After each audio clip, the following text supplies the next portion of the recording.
How's it going, y'all? Dr. Tyler Khaleesi, physical therapist and strength coach, and today we're going to be talking about how to progress your training while you are in pain. If you're someone who's dealing with an ache or a pain that's been going on for a while, but you're still in the gym getting after it, congrats, I'm happy for you. But we want to make sure that your training is progressing fast enough or slow enough to support your healing process. A lot of times I see folks come into my physical therapy clinic, or when I take someone online, they talk about this kind of endless pain cycle where they are in pain, they make themselves feel better with rest or corrective exercises, and then they full 100% send it, which makes them go back into pain. So then they have to rest or do corrective exercises, then they feel good, then they go hard again, and you get it. It's kind of endless cycle.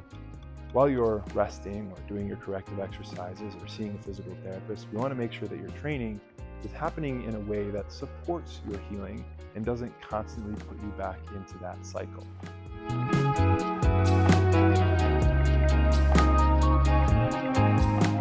For example, I have a client who had pain with bench press, and she was going for a 10 rep max every time she went into the gym. Now, the first thing we did was adjust her bench press setup. This is something I suggest you do. Go to dumbbell bench press instead of barbell bench press, or box elevated squat instead of a standard squat, or a elevated deadlift instead of a regular deadlift. Adjust the movement pattern that's bothersome to create less irritation and still allow you to lift relatively heavy and enjoy that movement.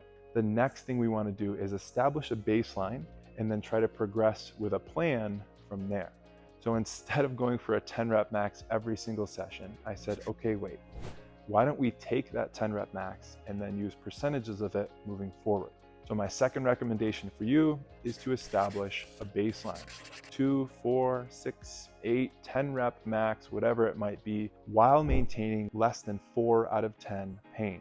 Why 4 out of 10? Well, you're irritated. We have to accept some level of pain, but we don't want to go too high. So 4 has generally been a good number for me and my clientele. So go for that 10 rep max, but keep it less than a 4 out of 10 pain.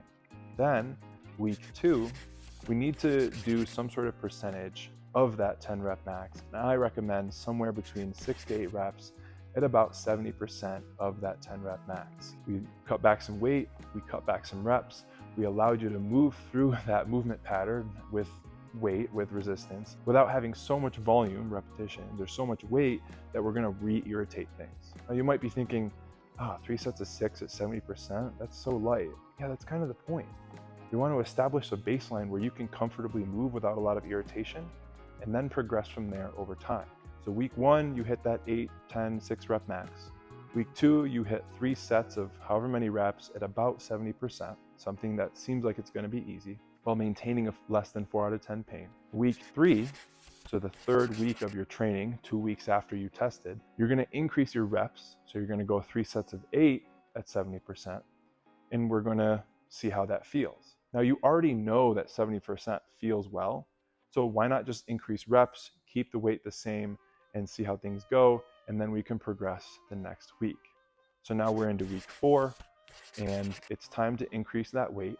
So we're going to go to 75%, but we're going to reduce the reps. This is a key component of progressing your training while you're in pain.